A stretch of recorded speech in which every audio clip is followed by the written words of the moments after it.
been kind of messing with these. You know, I came up with this idea a few years ago, and apparently some people have already attempted to make these, but I found this propeller, which is now broken, and that's the cause of me making this video, is I accidentally just broke this today.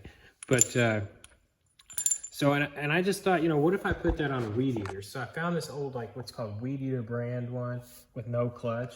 I put it on there, just bolted it in, you know, thread lock. I just use an impact. I use that little impact, and I thread lock it with red thread locker, and it don't come loose. But anyway, I put that in the water, and it just died.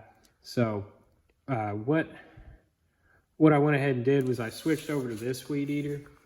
And, you know, a lot of people would tell me that it would ruin the engine, it would overheat or mess it up. And I don't really care, because people throw these away, you know, all the time. They're dirt cheap, so it doesn't matter.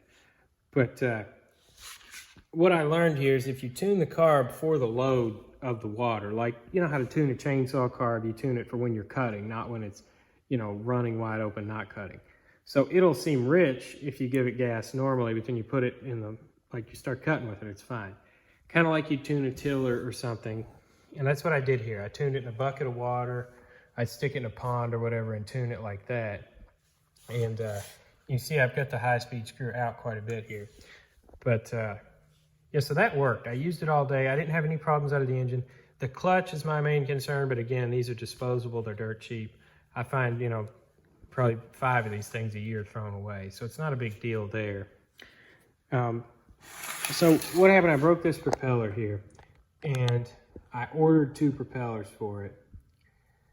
I ordered one because I couldn't find this type of propeller, or I couldn't find one that spins this way. So I had to order one that spun the opposite way for a straight shaft Weedeater. And I'd seen that one before, and I decided I wanted to go ahead and get it because I wanted to make another one of these, but out of a Stihl FS90R, you know, or something along that lines, like a 4-mix one with a lot of low end torque and maybe a higher quality clutch. So I got that one. I'm going to make a whole separate one on that. And then I got another one that's like shorter, and it's got fatter like propeller ends on it. I guess that's what that's called. And I'm going to put that one on here to kind of just replace this. And hopefully it works okay. So what I'm going to do is I'm going to kind of document those little builds. I guess you'd even call them builds. They're just kind of a joke. They're so easy to make. But so we'll get 2 of these going. Get me and some friends out on some water, probably in the spring, and test them out. But there will be videos coming up in about a week or so of me repairing this one. And then whenever I can find one of those Stihl Weedeaters for, let's say, under 40 bucks, not running, I'll make a video of me fixing that Weedeater and then putting the propeller on it.